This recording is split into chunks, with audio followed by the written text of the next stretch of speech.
నూతన సంవత్సర సందర్భాన్ని పురస్కరించుకొని తనను కలవడానికి వచ్చే కూటమి శ్రేణులు, అధికారులు, అభిమానులు దండలు, బొకేలు తీసుకురావద్దని పెందుర్తి ఎమ్మెల్యే రమేష్ బాబు విజ్ఞప్తి చేశారు. ఈ మేరకు సోమవారం ఆయన పెందుర్తి మండలం తన కార్యాలయంలో మాట్లాడుతూ,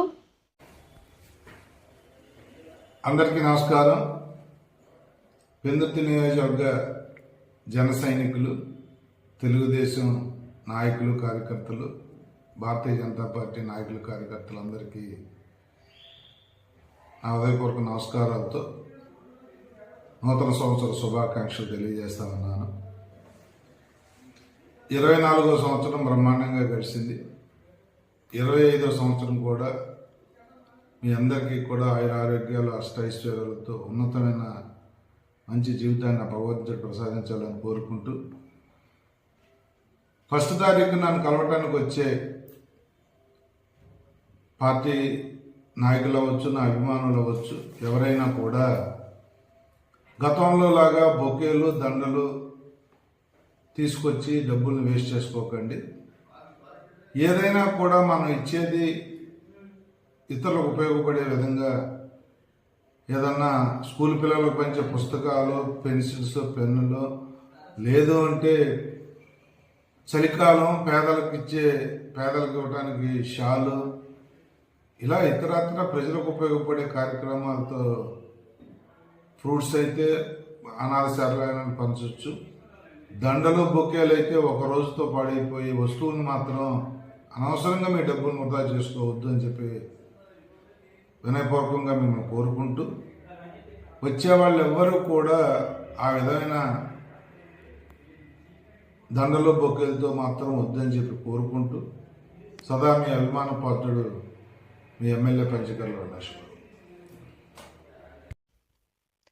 మత్తుతో జీవితాలు చిత్తు చేసుకోవద్దు. సమాజంలో గంజాయి జడలు విప్పుతోంది. కూకటి వేళ్లతో గంజాయిని పెకిలించాలి. కేంద్ర విమానయాన శాఖ మంత్రి కింజరాపు రామ్మోహన్ నాయుడు. మత్తుతో జీవితాలు చిత్తు చేసుకోవద్దు. సమాజంలో గంజాయి జడలు విప్పుతోంది. కూకటి వేళ్లతో గంజాయిని పెకిలించాలి. కేంద్ర విమానయాన శాఖ మంత్రి కింజరాపు రామ్మోహన్ నాయుడు. యువత తమ జీవితాన్ని అంధకారంలోకి నెడుతున్నారు. జిల్లా కలెక్టర్ స్వప్నిల్ దినకర్, శ్రీకాకుళం ఎమ్మెల్యే గొండు శంకర్. విద్యార్థులు, యువకులు మాదక ద్రవ్యాలకు, మత్తు పదార్థాలకు దూరంగా ఉండాలని కేంద్ర విమానయాన శాఖ మంత్రి కింజరాపు రామ్మోహన్ నాయుడు పిలుపునిచ్చారు. నగరంలోని ప్రభుత్వ పురుషుల డిగ్రీ కళాశాలలో ఇండియన్ మెడికల్ అసోసియేషన్, పిరియాడిక్ట్ స్వచ్ఛంద సంస్థల ఆధ్వర్యంలో డ్రగ్స్ నిర్మూలనపై మహాసంకల్ప అవగాహన సదస్సును ఆదివారం నిర్వహించారు. కార్యక్రమంలో ముందుగా 5K వాక్ కార్యక్రమాన్ని నిర్వహించారు. ఈ సందర్భంగా కేంద్ర మంత్రి రామ్మోహన్ నాయుడు మాట్లాడుతూ, నేటి సమాజంలో గంజాయి జడలు విప్పి యువత, విద్యార్థులను మత్తులో ముంచేస్తుందన్నారు.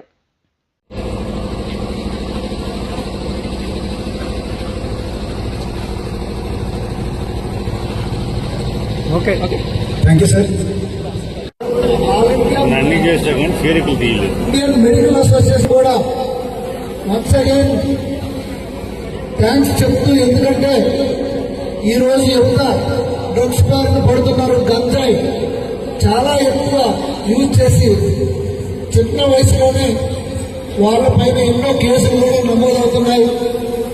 చాలా తప్పిదాలు చేస్తున్నారు. ఎన్నో కేసులు మాకు తెలుస్తున్నాయి.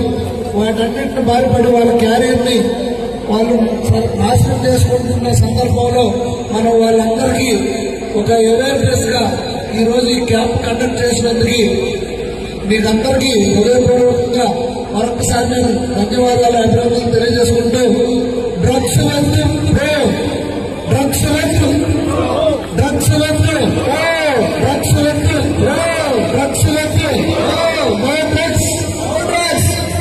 సో మనందరం ఈ క్యాంపెయిన్ ఈ రోజుతో ఇక్కడ ఆపకుండా ముందుకు తీసుకెళ్లి ప్రతి ఒక్కరిని ఈ మత్తు పదార్థాలకి బానిసలు కానికుండా మనందరం కాపాడవలసిన బాధ్యత ఉందని తెలియజేసుకుంటూ, మరొక్కసారి ఈ ఈ శ్రీకాకుళం నియోజకవర్గంలో శ్రీకాకుళం పట్టణంలో ఇంత భారీ ఎత్తున ఈరోజు ఏర్పాటు చేసిన డాక్టర్స్ అసోసియేషన్ అందరం కూడా మరొకసారి ధన్యవాదాలు తెలియజేసుకుంటూ జిల్లా మొత్తం ఇది చూస్తుంది ఈరోజు ఈ కార్యక్రమం.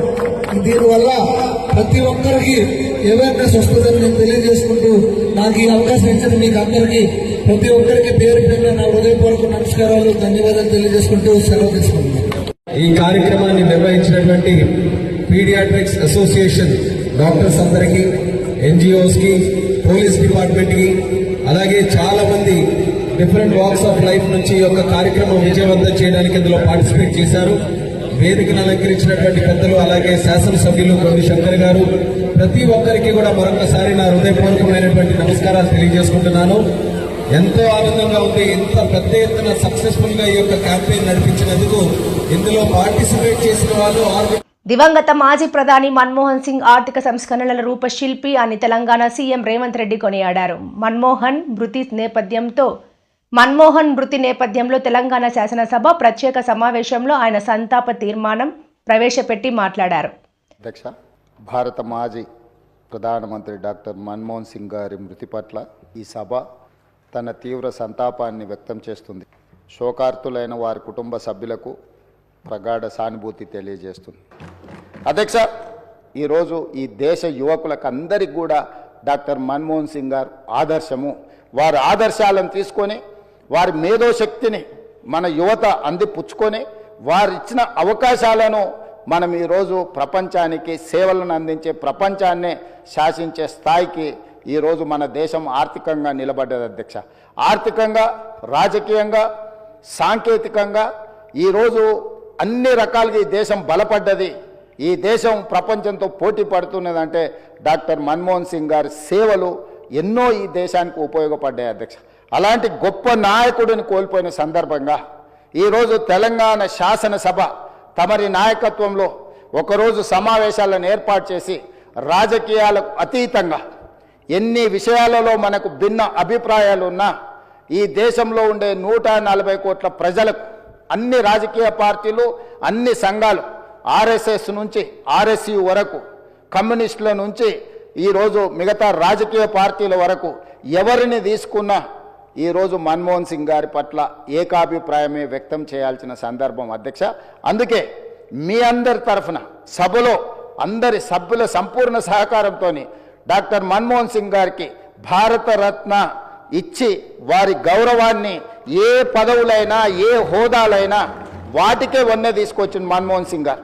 అందుకే ఈరోజు వారికి భారతరత్న ఇవ్వాలని తమరి ముందు ఈ సభలో సభ్యులందరి ఆమోదం కోరుతూ ఈ తీర్మానాన్ని ప్రవేశపెట్టిన.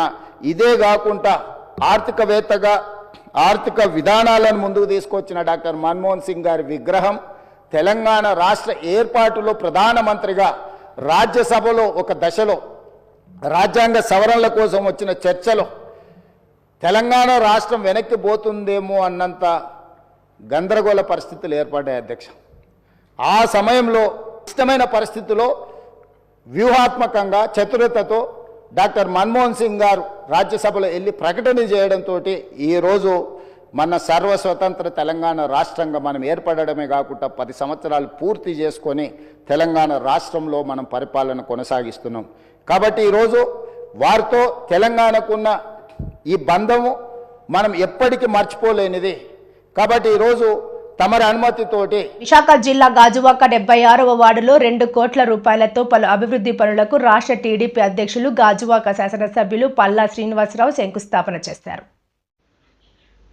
విశాఖ జిల్లా గాజువాక 76వ వార్డులో 2 కోట్ల రూపాయలతో పలు అభివృద్ధి పనులకు రాష్ట్ర టీడీపీ అధ్యక్షులు గాజువాక శాసనసభ్యులు పల్లా శ్రీనివాసరావు శంకుస్థాపన చేశారు. ఈ సందర్భంగా ఆయన మాట్లాడుతూ గత పాలకులు అభివృద్ధిని నిర్లక్ష్యం చేయడంతో ప్రజలు అనేక ఇబ్బందులకు గురయ్యారని అన్నారు. కూటమి ప్రభుత్వం ప్రజల పక్షాన నిలబడతాదని, మౌలిక వసతుల విషయంలో రాజీ పడేది లేదని ఆయన అన్నారు. ఈ రోజు 76వ వార్డులో 2 కోట్ల రూపాయలతో అభివృద్ధి పనులకు శ్రీకారం చుట్టామని తెలిపారు. ఈ కార్యక్రమంలో వార్డు కార్పొరేటర్ గంధం శ్రీనివాసరావు, కూటమి నాయకులు తదితరులు పాల్గొన్నారు. జీబీఎంసీ డిప్యూటీ ఫ్లోర్ లీడర్ గంధం శ్రీని గారి ఆధ్వర్యంలో సుమారు 2 కోట్లు అభివృద్ధి నిధులు జీబీఎంసీని తీసుకొచ్చి ఇక్కడ ఈ స్ట్రాంగ్ వాటర్ డ్రైన్కి 1 కోటి రూపాయలు, మిగతా వర్క్లకి ఇంకో 1 కోటి రూపాయలు తేడం జరిగిందండి.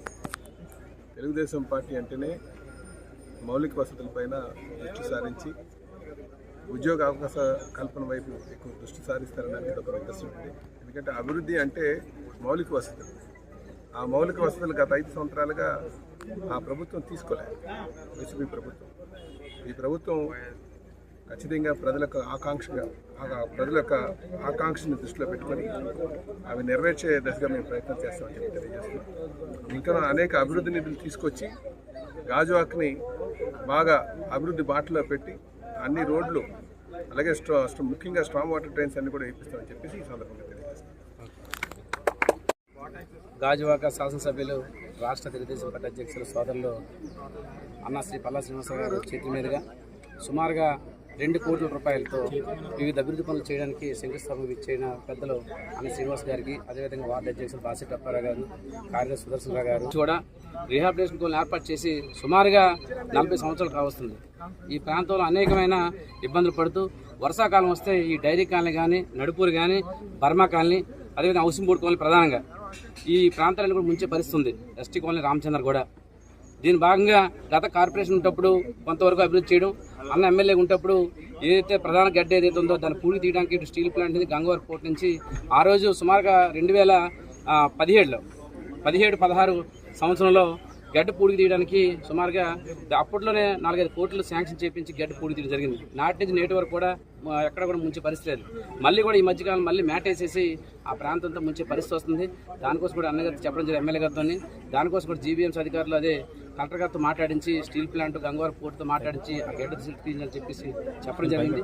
అదే భాగంగా ఏదైతే స్టార్ వాటర్ డ్రైన్స్ ఏదైతే ఉన్నాయో ప్రధాన కూడల్లో ఏదైతే, ఎందుకంటే అటు షీలానగర్ నుంచి ఇటు గాజువాక ప్రాంతంలో ఏ ప్రాంతాలు ఉన్నాయి అగనపూడి నుంచి కూడా టోటల్ వాటర్ అంతా కూడా ఈ 76వ వార్డు నుంచి షీలోకి వెళ్ళే పరిస్థితి. కాబట్టి 3-4 గడ్డలు ఉన్నాయి ఈ 76వ వార్డుకి. దీని ఏదైతే అధునాతనంగా చేయాలని చెప్పేసి ఎమ్మెల్యే గారితో చెప్పడం జరిగింది. ఎలక్షన్ ముందు మేనిఫెస్టో కూడా అదే పెట్టడం జరిగింది. ఏదైతే డంపింగ్ యార్డ్ కోసం కానీ, డ్రైన్లు కానీ ప్రధానంగా ఏదైతే ఉన్నాయో నా టైంలో ఇంకా నాకు 3-4 మాసాల టైం ఉంది. ఈ టైంలో ఎమ్మెల్యే గారు అధిక నిధులు తీసుకొచ్చి ప్రాంతం డెవలప్ చేయాలని చెప్పేసి నా ఆకాంక్ష. అదేవిధంగా ఆయన కూడా నేను ఏ లెటర్ పెట్టినా సరే కాదనుకుంటే కమిషనర్ గారితో తక్షణ శాంక్షన్ ఇప్పించారు. ఈరోజు ఈ గడ్డకి 2 కోట్ల రూపాయలు శాంక్షన్ చేయడం జరిగింది. బ్రిడ్జికి 40 లక్షలు శాంక్షన్ చేయించాం. ఏదైతే ప్రధానంగా ఉన్నాయో 76వ వార్డులు ఈరోజు డైరీ కాలనీ దగ్గర సంబంధించి 1 కోటి రూపాయలు, అదేవిధంగా బర్మా కాలనీ టిట్కో హౌసింగ్ ద్వారా 20 లక్షల రూపాయలు, హౌసింగ్ బోర్డు ఏదైతే ఇంటర్నల్ డ్రైన్స్ ఉన్నాయో దానికి 20 లక్షలు, నడుపూరు రామచంద్ర నగర్ గడ్డ మీద రోడ్డుకి దానికి 20 లక్షలు, Gopal Reddy Nagar drain internal drain దానికి 20 లక్షలు, భరత్ నగర్లోనే రోడ్డుకి 10 లక్షల రూపాయలు, సుమారుగా 2 కోట్ల రూపాయలు మనం శాంక్షన్ చేయడం జరిగింది. రాబోయే రోజుల్లో ఈ వార్డులో ఎక్కడ కూడా ఒక మట్టి అంటుకోకుండా, ఎక్కడ కూడా డ్రైన్ ఇబ్బంది పడకుండా చేసే విధంగా ఎమ్మెల్యే గారి సహకారంతో పూర్తి చేస్తామని తెలియపరుస్తూ మన వార్డు అధ్యక్షుడు బాసిట్ సిపిఐఎం విశాఖ జిల్లా మహాసభల్లో 35 తీర్మానాలు ఆమోదం. సిపిఐఎం జిల్లా కార్యదర్శి ఎం జగ్గునాయుడు వెల్లడి. సిపిఐఎం విశాఖ జిల్లా 24వ మహాసభలు పెందుర్తి సుజాత నగర్లో ఈ నెల 28, 29 తేదీల్లో అత్యంత జయప్రదంగా జరిగాయని, ఈ మహాసభల్లో కార్మిక, రైతు, మహిళ, యువత, విద్యార్థి వంటి వివిధ వర్గాల ప్రజా సమస్యలను పరిష్కరించాలని సుమారు 35 తీర్మానాలు చేసి మహాసభ ఏకగ్రీవంగా ఆమోదించింది. సిపిఐఎం విశాఖ జిల్లా కార్యదర్శి ఎం జగ్గునాయుడు మీడియాకు తెలిపారు. జగదాంబ సెంటర్లో ఉన్న నందూరి ప్రసాదరావు భవన్లో సోమవారం పార్టీ జిల్లా కార్యదర్శి వర్గ సభ్యులు, GVMC floor leader doctor B Gangarao, RKSV Kumar, V కృష్ణారావులతో కలిసి మీడియా సమావేశం నిర్వహించారు. ఈ సందర్భంగా జగ్గునాయుడు మాట్లాడుతూ విశాఖపట్నంలో అత్యంత కీలకమైన సమస్య, ప్రజలు ఎదుర్కొంటున్న సమస్య ఇల్లు, ఇళ్ల స్థలాలు, ఇళ్ల పట్టాలు, పేదల పట్టాల రిజిస్ట్రేషన్ సమస్య అని, వీటి సాధన కోసం ప్రభుత్వంపై ఒత్తిడి తెచ్చేందుకు ప్రజలను సమీకరించి పెద్ద ఎత్తున ఉద్యమించాలని తీర్మానించినట్లు తెలిపారు. విశాఖ జిల్లా 20వ మహాసభలు ఈ నెల 28-29 తేదీలో పెందుర్తిలో జయప్రదంగా జరిగాయి. ఈ మహాసభలు విజయవంతం చేసినటువంటి విశాఖపట్నం ప్రజానీకానికి, గోపాలపట్నం, పెందుర్తి ప్రాంత ప్రజానీకానికి, మీడియా మిత్రులందరూ కూడా అందరికీ ధన్యవాదాలు తెలియజేస్తున్నాం. ఈ మహాసభ విశాఖ జిల్లా అభివృద్ధి, ప్రజల, కార్మికుల సమస్యల పరిష్కారం కోసం, రాబోయే కాలంలో ఉద్యమాలు నిర్వహించడం కోసం కొన్ని కీలక తీర్మానాలు చేసింది. ఇందులో ప్రధానమైనది గత ప్రభుత్వ పాలనలో ఋషికొండ, ఎర్రమట్టి దెబ్బలు వంటి కొండల్ని పర్యావరణ ధ్వంసం చేయడం కోసం పూనుకుంది గత ప్రభుత్వం. దానికి వ్యతిరేకంగా పోరాడడం. ఈ ప్రభుత్వ అధికారికి వచ్చిన తర్వాత మళ్ళీ కుసులవాడ కొండ ధ్వంసం చేస్తూ ఉంది. ఈ ధ్వంసాన్ని మనం నిరోధించాలి. తద్వారా విశాఖపట్నం ప్రజానీకం తాలూకా ఆరోగ్యాల్ని, పర్యావరణాన్ని కాపాడాలి అని చెప్పిన తీర్మానం చేయడం జరిగింది. ఇల్లు లేని పేదలు 1,60,000 మంది ఉన్నారు. గత ప్రభుత్వం టిట్కో ఇల్లని, జగనన్న ఇల్లు అని చెప్పని కొన్ని ఇళ్లు నిర్మించారు, కొన్ని మధ్యంతరంగా ఆగిపోయాయి. వాస్తవంగా ఇల్లు లేని పేదలకి ఈ నగరంలోనే ఇల్లు ఇవ్వడం అని చెప్పింది అత్యంత కీలకమైన విషయం. ఎందుకంటే ఉపాధి కోసం వీరు జిల్లాల నుంచి, గ్రామీణ ప్రాంతాల నుంచి పేదలు ఇక్కడికి వచ్చారు. అదే పేదల్ని ఇక్కడ ఇల్లు ఇవ్వకుండా మళ్ళీ రూరల్ తరలిస్తే వాళ్ళ ఉపాధి ఏమవుతుంది? విశాఖపట్నంలో భూములు ఉన్నాయి, ప్రభుత్వ భూములు. కానీ ఈ భూముల్లోనే ఇల్లు లేని పేదలకు ఇల్లు ఇవ్వాలి, 1,60,000 మందికి ఇల్లు ఇవ్వాలని చెప్పినది ఇలా సిపిఎం పార్టీ డిమాండ్ చేస్తూ ఉంది. టిట్కో ఇల్లు, హుదూద్ ఇల్లు ప్రభుత్వం ఇప్పటికే నిర్మించి నిర్మాణాలు వెంటనే పూర్తి చేసి లబ్ధిదారులు వెంటనే ఇవ్వాలని చెప్పారు. ఎందుకంటే ఇప్పటికే లబ్ధిదారులు 25,000 రూపాయలు, 30,000 రూపాయలు డీడీలు కట్టి ఉన్నారు, అప్పులు పాలు అయిపోయారు. ఇల్లు వాళ్ళు దక్కలేదు వరకు కూడా. అది ఇల్లు వెంటనే ఇవ్వాలని చెప్పినది తీర్మానం చేయడం జరిగింది. అదేవిధంగా 301, 296, 380 జీవోల ప్రకారంగా ప్రభుత్వం దాదాపు 60,000 మందికి ఇళ్ల పట్టాలు మంజూరు చేసింది. ఆ జీవో ప్రకారం 2 ఏళ్లలో రిజిస్ట్రేషన్ చేయించాలి. ఇంతవరకు గత ప్రభుత్వం రిజిస్ట్రేషన్ చేయలేదు. ఈ ప్రభుత్వం సరే వెంటనే చర్యలు చేపట్టి వాళ్ళతో రిజిస్ట్రేషన్ చేపట్టాలని చెప్పి తీర్మానం చేయడం జరిగింది. ట్రూఅప్ ఛార్జీలు, ఇంధన సర్దుబాటు ఛార్జీల పేరు మీద దాదాపు 15,000 కోట్ల రూపాయల ప్రజల మీద భారాలు వేశారు. స్మార్ట్ మీటర్లు బిగిస్తా ఉన్నారు. దీన్ని వెంటనే నిలువరించాలని చెప్పని, ప్రజల మీద విద్యుత్ భారాలు వెంటనే వచ్చేయమని చెప్పని డిమాండ్ చేస్తూ తీర్మానం చేయడం జరిగింది. వైజాగ్ స్టీల్ ప్లాంట్ ని సేల్లో విలీనం చేయాలి, దానికి సొంత గనులు కేటాయించాలి, పూర్తి స్థాయి సంస్థలు నడిపించాలి. తద్వారా విశాఖపట్నం అభివృద్ధిని, 1,00,000 మంది ఉపాధిని కాపాడాలని చెప్పని తీర్మానం చేయడం జరిగింది. ఇలా ప్రజానీకానికి సంబంధించి దాదాపు 32 తీర్మానాలు ఈ మాసంలో చేయడం జరిగింది. విశాఖ కేంద్రంగా ప్రత్యేక రైల్వే జోన్ ఏర్పాటు చేస్తామని ప్రకటించి సంవత్సరాలు గడుస్తున్నా కానీ ఇంతవరకు దానికి అతిగతి లేదు. పేపర్లో ప్రకటనలు వస్తున్నాయి, ఇంతవరకు నిర్మాణం నోచుకోలేదు. మొన్నటి వరకు భూమి సంస్థ అన్నారు, ఇప్పుడు భూమి సంస్థ లేదంటున్నారు. సంతోషం. కానీ అత్యంత లాభాలు సంపాదిస్తున్నటువంటి వాల్తేరు డివిజన్ ని ఇక్కడ కాకుండా ఒరిస్సా తరలించడానికి పూనుకుంటున్నారు. ఇది దుర్మార్గ విషయం. ఇది విశాఖపట్నాన్ని నష్టం చేసేటువంటి చర్య. కాబట్టి వాల్తేరు డివిజన్ తో కూడుకున్నటువంటి రైల్వే జోన్ విశాఖపట్నం ఉండి తీరాలి అని చెప్పి తీర్మానం చేయడం జరిగింది. మెట్రో రైలు నిర్మాణం వెంటనే చేపట్టి విశాఖపట్నం జిల్లా తాలూకా ప్రజల కార్మిక సమస్యలు పరిష్కారం చేయాలని చెప్పి కోరుతున్నాం. అలా ఫ్లైఓవర్ వంతెనలు, గాజువాక పేదల బియ్యాన్ని బొక్కేసిన మాజీ మంత్రి వైసీపీ నేత పెర్ని నానికి నిద్రలేని రాత్రులు మొదలయ్యాయని మంత్రి కొల్లు రవీంద్ర హెచ్చరించారు. ఆయన బినామీలకు కూడా నిద్రలేని రాత్రులు మొదలయ్యాయని వార్నింగ్ ఇచ్చారు. బియ్యం దొంగ పేర్ని నాని పందికొక్కులాగా 7,580 బస్తాల బియ్యాన్ని బొక్కేసి ఇవాళ వచ్చి నీతి కబుర్లు చెప్తా ఉన్నాడు. మళ్ళీ ఒక డ్రామా, ఒక అపూర్త కల్పన సృష్టించాలని ప్రయత్నం చేస్తూ ఉన్నాడు. 7,585 బస్తాలు దగ్గర ఒక బస్తా 2 బస్తాలు కాదు. ఇవన్నీ కూడా పేద ప్రజలకి ప్రభుత్వం పంచాల్సినటువంటి బియ్యాన్ని నీ సొంత గోడౌన్లో తరలించేసి, గోడౌన్ నుంచి డబ్బులు కొట్టేసి, కనీసం మీ భార్య పేరు మీద ఉంది గోడౌను, రేపు పొద్దున ఏదైనా వస్తుందని భయం బొంకు లేకుండా ఇవాళ మళ్ళీ బొంకుతా ఉన్నాడు వచ్చి. ఇంకా పైగా ముఖ్యమంత్రి గారికి వెళ్ళి నేను ఏదో చెప్పానని, ఆడవాళ్ళని ఎందుకు చేస్తామని చెప్పి ముఖ్యమంత్రి గారు అన్నారని, అక్కడ మంత్రులందరూ ఉన్నారని, ఎమ్మెల్యేలు ఉన్నారని. ఎందుకయ్యా నువ్వు ఇంకా ఇంత సిగ్గుమాలినటువంటి, ఇంకా అసలు మనిషి పుట్టకే కాదు నీది, అసలు మనిషివే కాదు. ఒక ఇంగిత జ్ఞానం లేనటువంటి వ్యక్తివి నువ్వు. నీ భార్యను అడ్డం పెట్టుకుని నీ భార్య ద్వారా ఇవాళ రాజకీయంగా లబ్ధి పొందాలి, లేకపోతే సింపతి పొందాలని నువ్వు అనుకుంటున్నావేమో. అది సాధ్యం కావు.